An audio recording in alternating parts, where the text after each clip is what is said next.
Beneath the rolling hills of northern Greece, a secret lay hidden for centuries. A lost city, the royal capital of Macedon, where the legendary family of Alexander the Great was believed to be buried.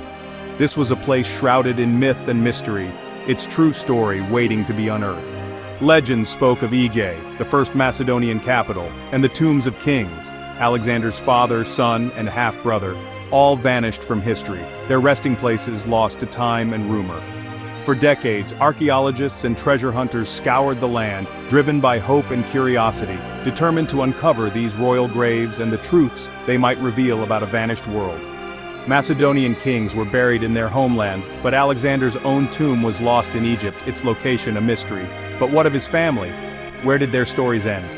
Philip II, Alexander's father, was a brilliant one-eyed king who united Macedon. His son Alexander IV, a boy king whose life was cut tragically short. His half-brother Philip III, a ruler marked by tragedy and manipulation. Their lives and deaths were filled with drama, betrayal, and intrigue, stories that shaped the fate of empires and echoed through the ages. Finding their tombs would be like discovering the final chapter of their story, a chance to touch the past and understand the people behind the legends. The search led to Vergina, a quiet village dominated by a massive mound, the Great Tumulus. This unassuming place would soon become the center of a historical revolution. For years, its significance was suspected, but no one could say for certain what secrets lay beneath its grassy slopes. Was this the legendary Aegae? Could it really hide the tombs of kings? Or was it just another ancient ruin among many? It would take a visionary archaeologist, someone willing to risk ridicule and failure, to dare to dig and reveal its secrets to the world. This was about more than gold or treasure. It was about connecting with the people who shaped Western civilization and understanding the roots of our shared history. Discovering these tombs would not only rewrite history books but bring us face to face with Alexander's world, offering a glimpse into the lives of those who stood beside him. The whispers from the earth were growing louder, and one man driven by passion and curiosity was finally ready to listen and to change history forever. To truly grasp the importance of these ancient tombs, you first need to understand the man at the center of it all, Alexander the Great. By the age of 30, Alexander had achieved what few could even dream of. He built one of the largest empires the world had ever seen, stretching from the heart of Greece all the way to the distant frontiers of India. His conquests didn't just redraw maps, they spread Greek culture, language, and ideas across continents, shaping civilizations for centuries to come.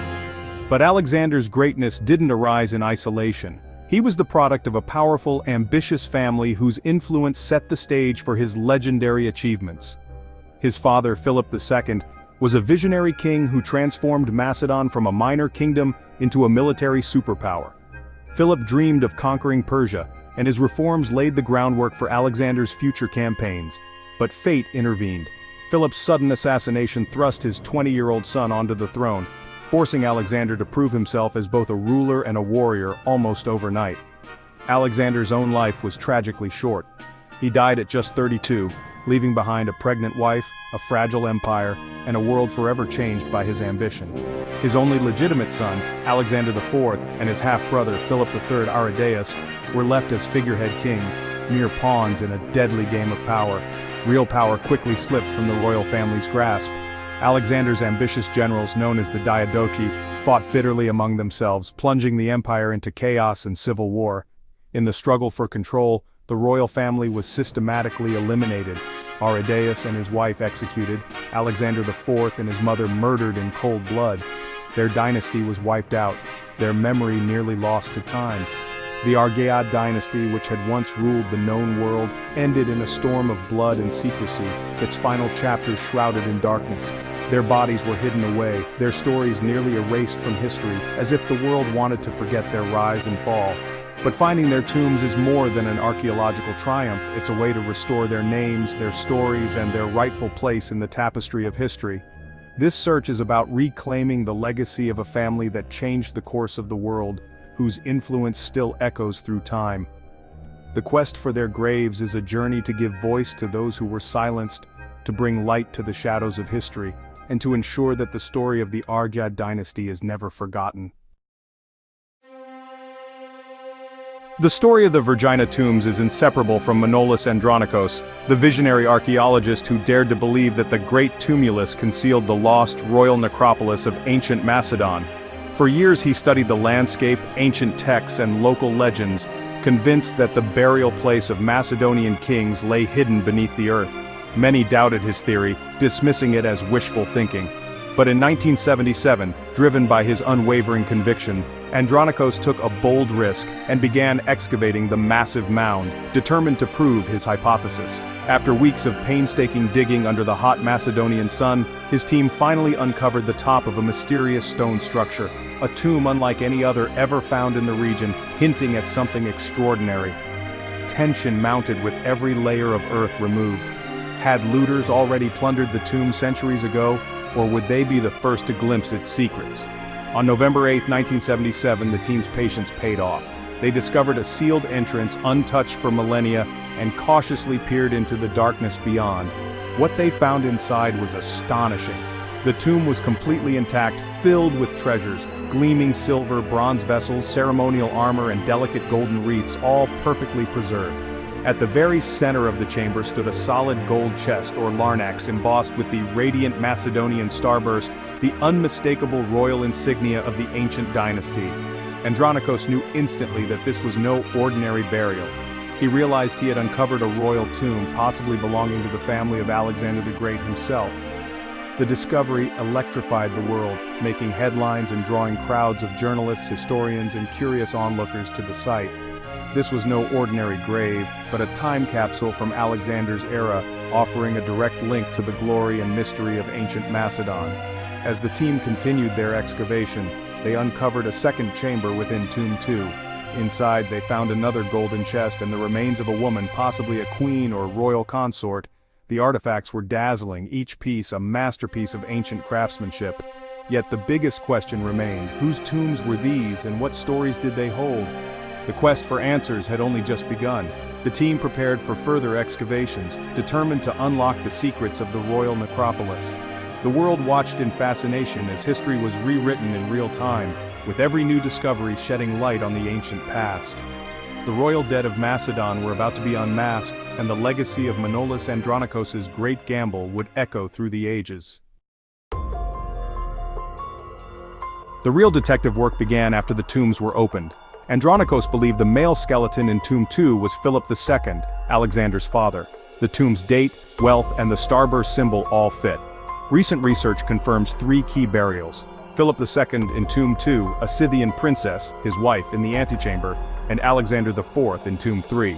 A nearby cist grave held Philip III Aridaeus.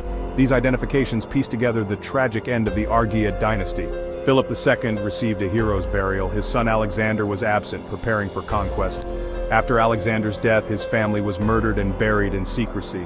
The discovery of Alexander IV's tomb gives voice to a lost prince, confirming ancient accounts. The tombs of Vergina are not just graves, they are the final witnesses to a family saga of epic proportions. History, once only words, now had faces and names. Identifying the royal dead required cutting-edge forensic science.